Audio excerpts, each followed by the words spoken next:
भैया, ओ भैया, मुझे मुझे ना बहुत भूख लगी है भैया। सच में मुझसे और चला नहीं जा रहा है।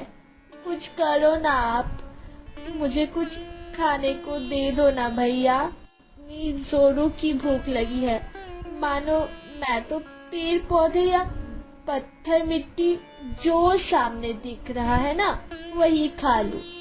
मुझसे मुझसे और रहा नहीं जा रहा भैया। तू ही बता बहन, मैं तुझे क्या ही खाने दूंगा। मुझे तो ये तक समझ में नहीं आ रहा कि मैं क्या खाऊंगा। तूने सुना ना, सब सब बोल रहे हैं खाने का अकाल लगा है, अकाल। कहीं भी कोई भी खाना नहीं मिल रहा, किसी को कुछ नसीब नहीं हो रहा, हमें भी नहीं। यहाँ तक कि किसी पेड़ पौधे पर एक फल तक नहीं आ रहा है। क्या खाऊंगा, क्या खिलाऊंगा, मेरी तो कुछ भी समझ में नहीं आ रहा है। अब तू ही बता बहन, हम क्या खाएंगे? मिट्टी? हाँ हाँ, वही सही है भैया। तुम मुझे ला कर दे, मैं वही खा लूंगी।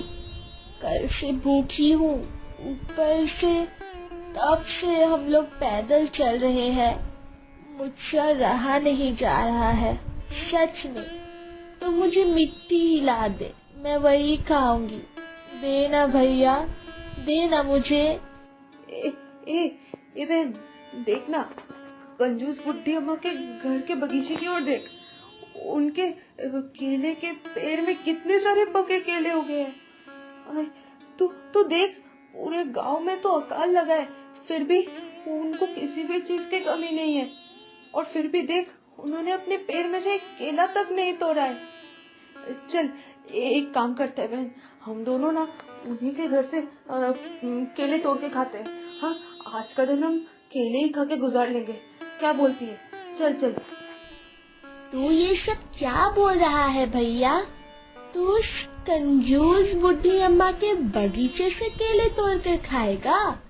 तू भूल गया क्या? ये कंजूस बुढ़ी अम्मा ये अगर ये बात जान जाए कि तूने उनके पेड़ों से केले तोड़े हैं तो वो तो फिर तुझे कच्चा ही चबा जाएगी।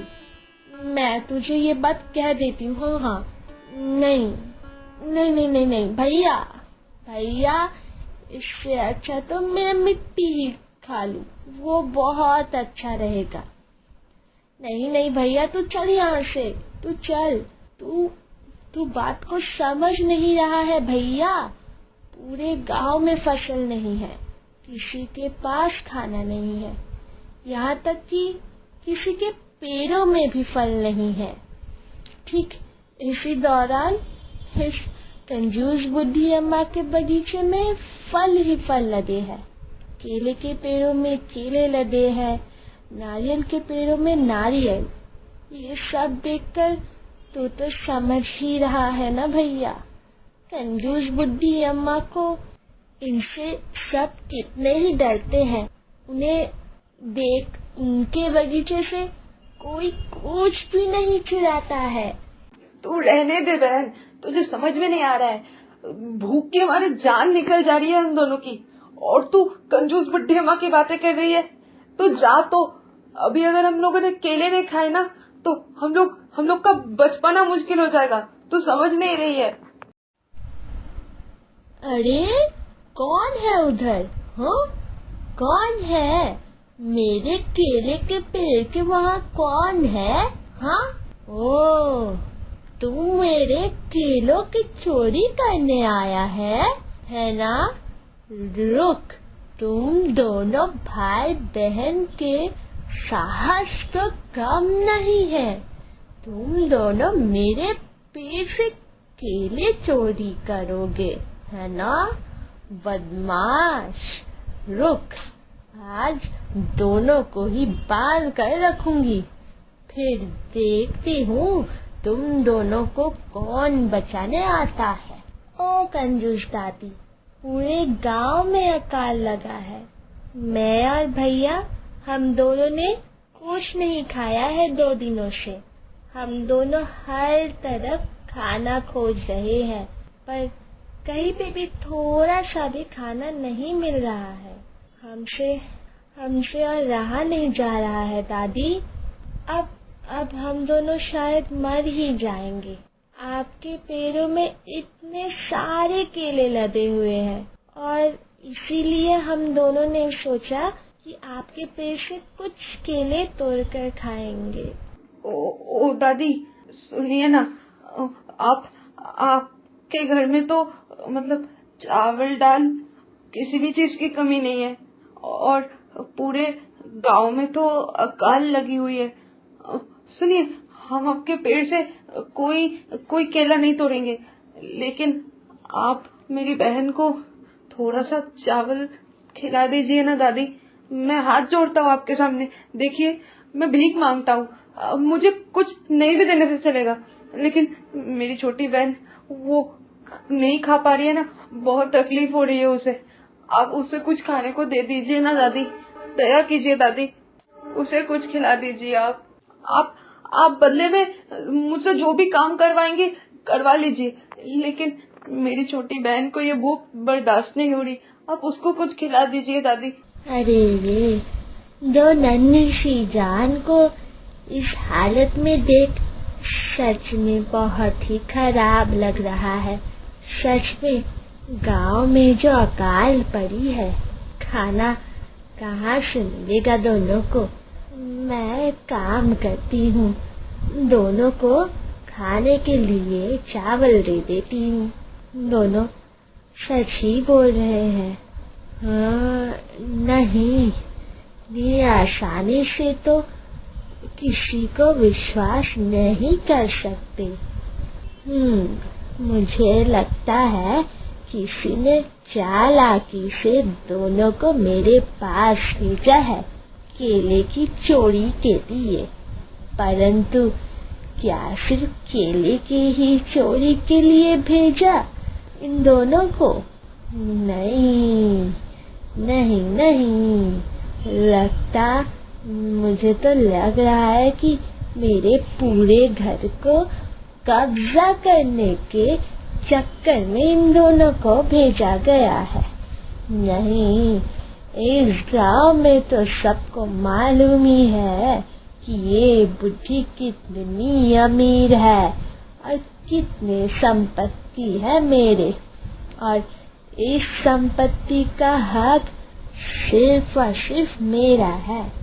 और सबको मालूम है कोई भी हकदार नहीं है, इसीलिए शायद इन दोनों को भेजा है मेरे घर और जमीन जायदाद को हड़पने के लिए। नहीं, मैं इतने आसानी से मेरे घर को किसी को भी हड़पने नहीं दूंगी, एकदम भी नहीं। ओ दादी, आप इतना क्या सोच रही हो? बोलो ना, आप मेरी बहन को खाने दोगी ना? थोड़ा सा चावल देने से भी चलेगा, बस उसकी भूख मिट जाए। तब तक आप मुझसे कोई भी काम करवा लो दादी, मैं कर लूंगा। बोलो ना दादी, बोलो ना। तुम दोनों सच बताओ, हाँ, किसने तुम दोनों को यहाँ पे भेजा है? किसने भेजा है मेरी संपत्ति को हड़पने के लिए?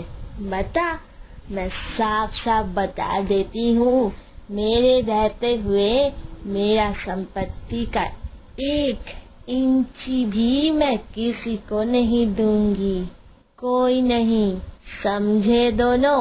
अब चल दूर हो जा मेरी नजरों से, दूर हो जा, चले जाओ मेरे नजरों के सामने से, चले जाओ तुम दोनों।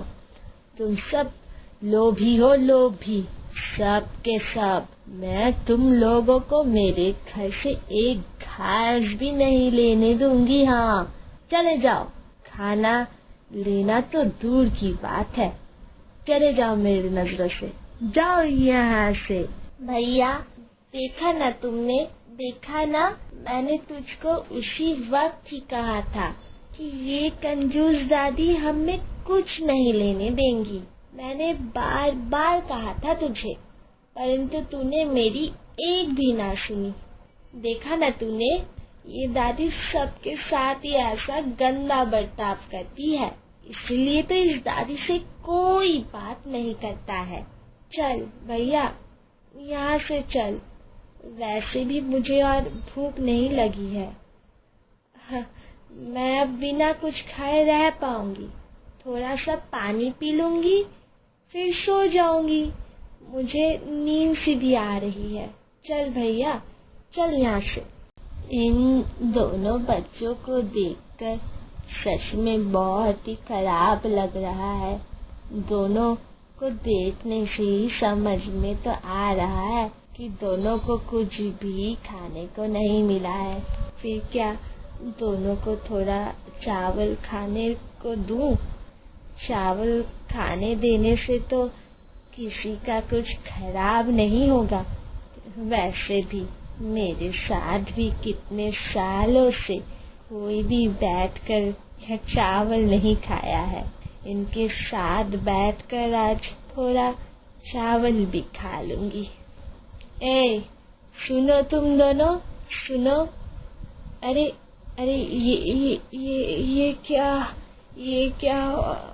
भैया भैया ये देख दादी को क्या हो गया है। देखो ना भैया, इधर आओ। ओ दादी आपको क्या हो गया? आप ठीक हो ना? आप अचानक गिर क्यों गई है?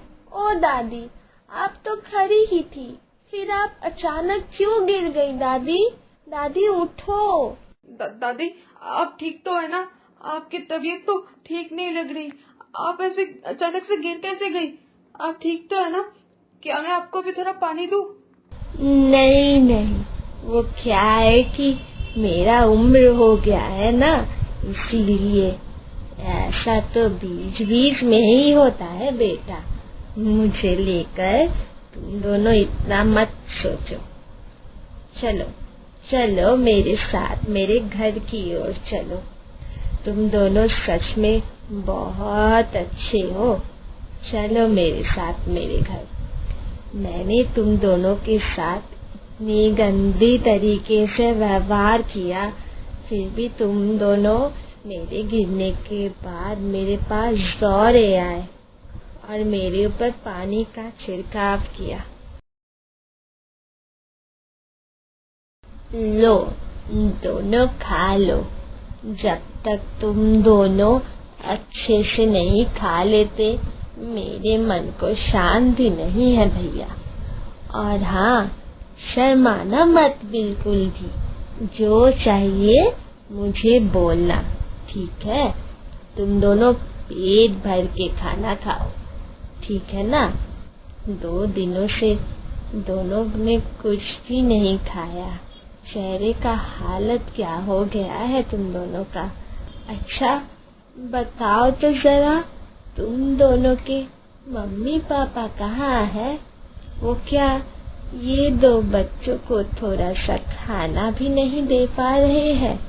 वो दादी असल में हम दोनों के माँ बाप नहीं है। असल में एक दिन क्या हुआ था ना कि वो दोनों शहर में कुछ बेचने गए थे और लौटे नहीं।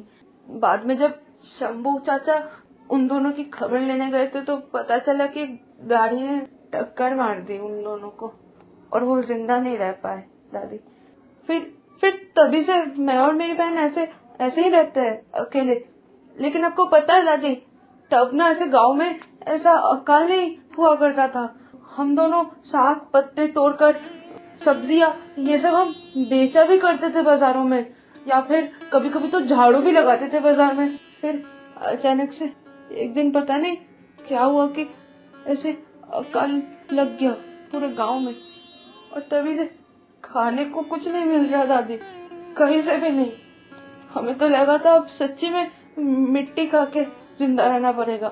पता है दादी, आपसे सब डरते हैं, सब बोलते हैं कि आप बहुत खड़ूस और कंजूस भी है।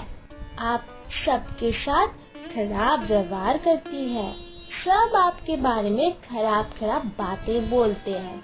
मालूम है आपको, गांव में हमने सबसे खाना मांगा, किसी ने नहीं दिया। परंतु आपने तो दिया, आप बहुत अच्छी हो। मैं और भैया आपके सारे काम कर देंगे दादी, आपके बर्तन साफ कर देंगे, झाड़ू लगा देंगे, सब काम कर देंगे। उसके बाद अपने घर जाएंगे, है ना भैया? हाँ हाँ बहन, तूने तो बिल्कुल सही कहा है। दादी, आपको सब कंजूस क्यों बोलते हैं? आप तो बहुत अच्छी हो। आपने तो हमें खाने भी दिया और अभी आप हमें यहाँ पर रुकने भी दे रही है, तो आपको सब कंजूस क्यों बोलते हैं दादी?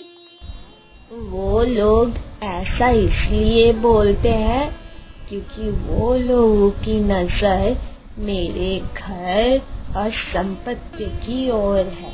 मैं जल्दी जल्दी मर जाऊं और वो लोग मेरा सब कुछ हड़प ले, इसीलिए मेरे बारे में गंदी गंदी बातें बोलते हैं। और ये भी वजह है कि सब मेरे साथ दोस्ती का नाटक भी करने आते हैं, लेकिन मैं किसी से भी दोस्ती नहीं करूंगी। अच्छा, खैर दादी, कोई बात नहीं।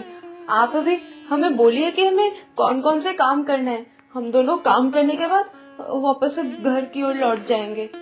आज तुम दोनों घर मत जाओ, मेरे पास 2 दिन रह जाओ, ठीक है? मालूम है कितने सालों से मैं अकेले ही दिन गुजार रही हूँ। मेरे चारों तरफ सिर्फ लोग ही है, परंतु तुम दोनों के साथ बात करके मुझे बहुत अच्छा लग रहा है। मन को ठंडक पहुँच रही है। रह जाओ तुम दोनों 2 दिन के लिए रह जाओ।